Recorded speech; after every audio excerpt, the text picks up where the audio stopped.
99% of people are not willing to do what it takes to make their dreams come true. The Marines have a saying, everybody wants to go to heaven, but nobody wants to die.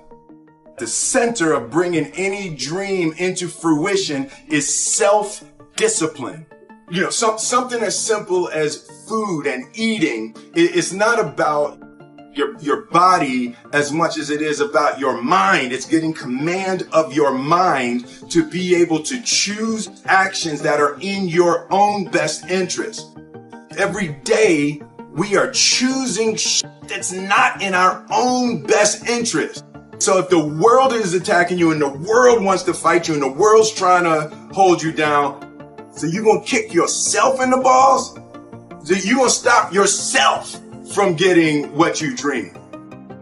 And I think the word discipline has kind of gotten a bad name. We think about it in terms of punishment. I'm not talking about discipline in that way. I'm talking about discipline in the sense that you forego immediate pleasure for the exchange of long-term self-respect. I believe that self-discipline is the definition of self-love. That when you say that you love yourself, that means that you have behavior towards yourself that is loving. Self-discipline is the center of all material success. You cannot win the war against the world if you can't win the war against your own mind.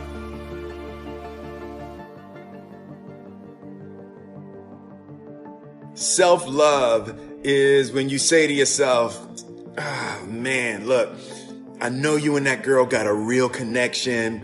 I know y'all vibe, but that's your girl's cousin. So I love you too much to let you do that.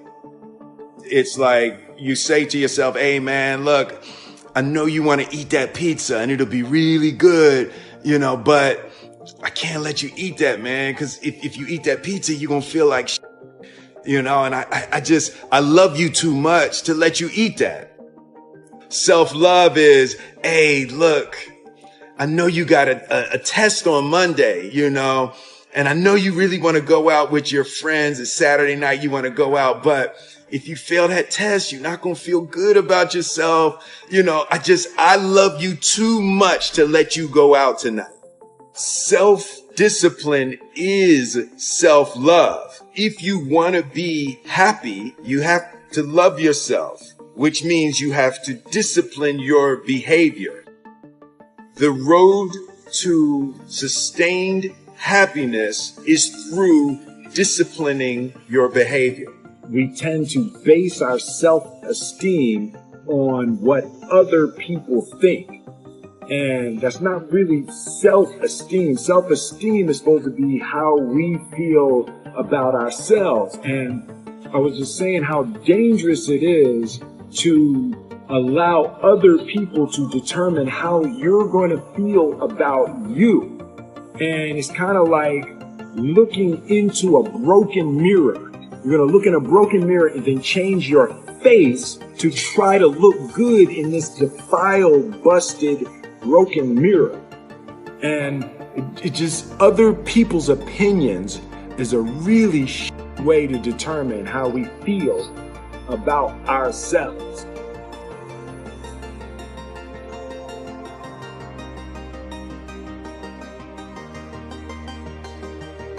It don't matter whose fault it is that something is broken if it's your responsibility to fix it. For example, it's not somebody's fault if their father was an abusive alcoholic, but it's for damn sure their responsibility to figure out how they're going to deal with those traumas and try to make a life out of it. It's not your fault if your partner cheated and ruined your marriage, but it is for damn sure your responsibility to figure out how to take that pain and how to overcome that and build a happy life for yourself.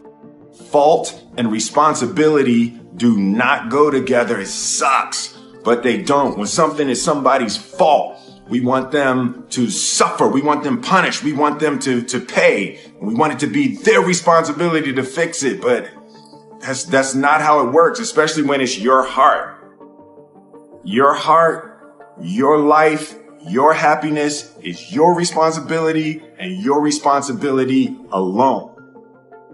As long as we're pointing the finger and stuck in whose fault something is, we're jammed and trapped into victim mode. When you're in victim mode, you are stuck in suffering. The road to power is in taking responsibility. Your heart, your life, your happiness is your responsibility and your responsibility alone.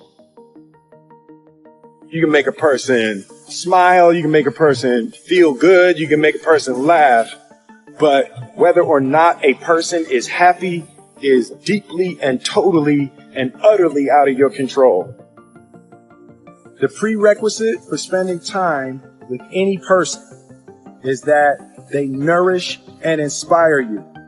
They feed your flame. Look at your last 5 text messages. Are those people feeding your flames or dousing your fire? Put your phone down for just a second and look around. Look to the people around you.